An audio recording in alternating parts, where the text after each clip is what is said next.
issue that has become forefront in most places are rental properties in neighborhoods that are not being kept up.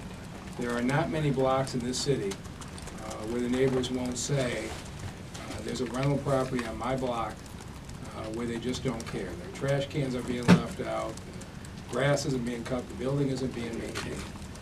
What are you going to do about it? And the city has historically had an ordinance for registration of rental properties. It hasn't been enforced in more than 5,000 landlords to register their rental property. We think there's an excess of 50,000 rental properties in the city. And so we decided to go a fundamentally different direction. Councilman Andre Spivey has been very vocal on this issue and has been for a while saying, I want to propose a new city ordinance that would completely change the way that we enforce the rental codes in the city.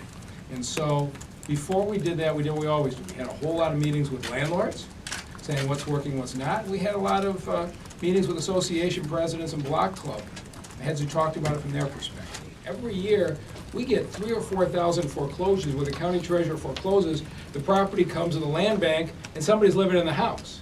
And most times when the land bank goes out and says, why are you living in a foreclosed house? It was a tenant who was writing a rent check every month.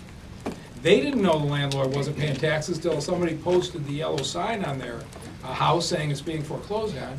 And so you're in a situation where we have people who are collecting the rent check every month and not paying their property taxes. They have no intention of hanging on to the house. If you do not have a certificate of compliance, you are not legally entitled to collect rent.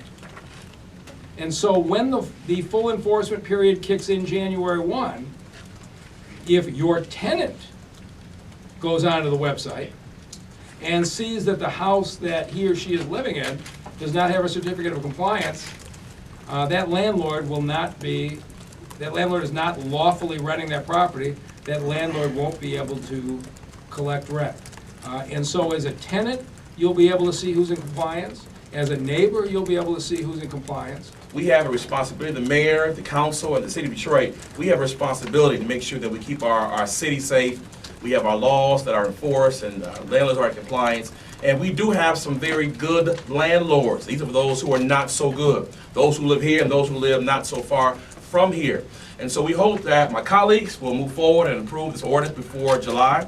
We can begin July 1, our fiscal year beginning, and make sure that we have, whether you're a homeowner, a renter, that you have a good quality of life here in the city of Detroit.